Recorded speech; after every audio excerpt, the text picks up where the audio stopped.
Good morning, dear sister in Christ. My name is Pat Domang. I'm founder of On Fire Ministries, Bible study author, and teacher. This week, my ministry emphasis is about the power of our testimony.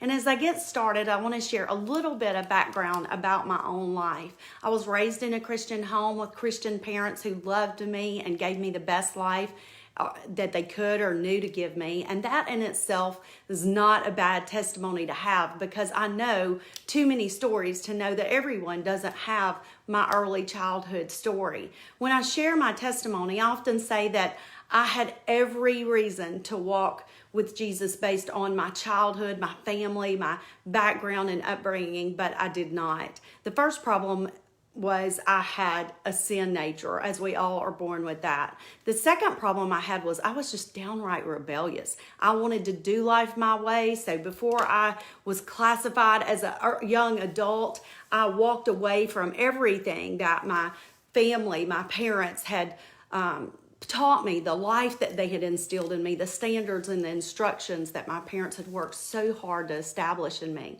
I lived my life my way and as far from Jesus as I could until I was 30 years old. And at that point, I could see that life had not worked out so well for me. My way had proved to be a failure in so many ways. So for the first time, I was open to reevaluate my life and even began to think back on everything that my parents had worked so hard to instill in me. What I once rejected began to have some appeal, especially in light of the possibility that my two daughters could possibly live the life that I had. That was a scary thought for this mama. So I went to church for the first time in years because I thought my kids needed to be in church. And every time I think about that, I just kind of get tickled of how much I did not realize how much I needed to be there. Yes, my kids needed to be there, but boy, did I ever need to be there. So a few months later, Jesus stepped into my life and he began to change everything about me. One step at a time, he changed the way I dressed, the way I thought, the way I talked. He changed my actions and he's still changing me today. You see, our testimony is how Jesus shines his light on others in this world. What your story says about how Jesus worked in your life touches and impacts lives around you. So sharing our testimony doesn't have to be something daunting or scary or structured and perfect. Really, it's simply telling our story of how Jesus stepped into our life and what was different in our life because of him. So other times oftentimes I think we shortchange the power of our testimony. How many times have I heard and been impacted by someone else's testimony of how they have been saved and what they've been saved from and how Jesus stepped into their life and changed their life. So many times I've heard people share how they were drowning in their own sin and bad choices and Jesus wanted Jesus to save them, but they weren't even sure that God was real. So how many times have I heard that someone in those moments would say in that very dark moment in their life that they prayed something like, God, if you are real, if you will save me right now from this, I will follow you. And in that moment, praying prayers like that, God responds and reveals himself and changes lives. I have a friend who shares his testimony of feeling like he didn't have a testimony. He was raised in a Christian home and raised going to church, and he never really veered off the Christian path. He never really lived a deeply sinful life. However, he always recognizes that his sin, even when he didn't live this rebellious life. My friend saw people like me with this saved from a dark past kind of testimony and thought his testimony somehow lacked in power and effectiveness. Now, this friend of mine is a potter, and he shares his testimony while demonstrating pottery. He shares all the ways that God taught him and revealed himself to him while working with the clay. And it's so interesting to me how much he felt that he didn't have a powerful testimony, because I love hearing his story. I love hearing his testimony. It's so beautiful because he was able to see how desperately he needed Jesus and the life that Jesus offered him as much as someone like me who had lived in a pit. His story is that it didn't take a pit for Jesus to get his attention. For me, I had to go to the depths of the pit before I would look up and look to Jesus for deliverance and salvation. Our testimonies are like fingerprints. Fingerprints vary from person to person. No two fingerprints are exactly the same. Our fingerprints identify who we are. Testimonies are the same. They vary from person to person. No two testimonies are exactly the same. And our testimony identifies who we are in Christ.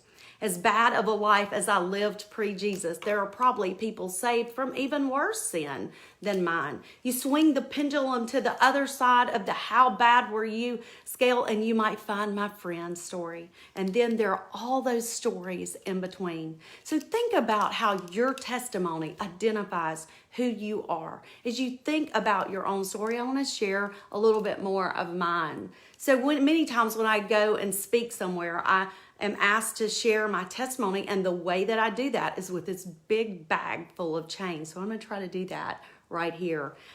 Sharing my testimony, one of the things I do is I talk about from birth, just like I've already talked about with you, and talking about the sin nature, that we're all born with a sin nature. So I start with one set of chains that definitely just shows that we're all born with a sin nature.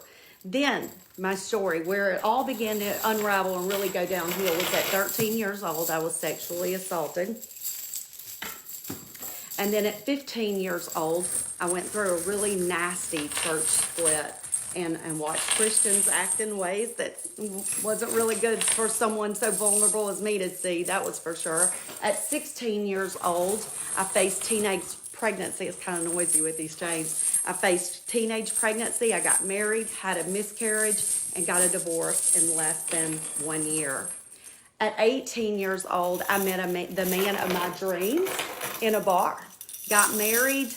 I had two precious little girls. Our life was a mess, and drinking was pretty much a part of my daily way of life. During that time, I was introduced to things of the occult. I began to investigate other religions. I got really deep into the New Age spirituality and basically believed, as many today, that there's no absolute truth. What's true for one might not be true for another. And then at 24 years old, my daddy, who meant everything to me, died.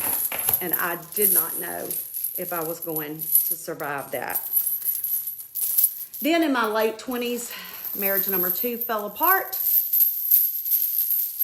And at 30 years old, I had met and married man number 3. 6 months later, I met Jesus. Then Jesus began to change my life, one issue at a time, one step at a time, one day at a time. 25 years later, my testimony is that Jesus has done so much for me. He has changed my life in so many ways. Try to take these off. That it blows me away to think back across my life and see all that he's done for me. He's changed me. He's changed my marriage. He's changed my kids, my finances, my temperament, my heart. And he's still changing me even today.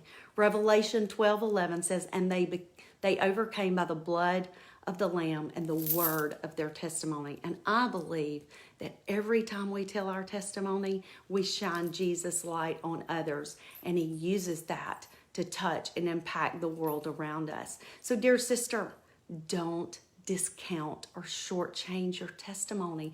It has anointing and power. Jesus gave you the story that he can use to touch people in your life. Let the beauty of his story in your life shine into the places that he has you in this world. I want to remind you to watch my On Fire Ministries Bible Study Devotion via Facebook Live every Tuesday morning at 8:30. And if this has been an encouragement to you, please share it with others. Have a blessed and beautiful day. And until I see y'all again, love y'all. Thanks for watching.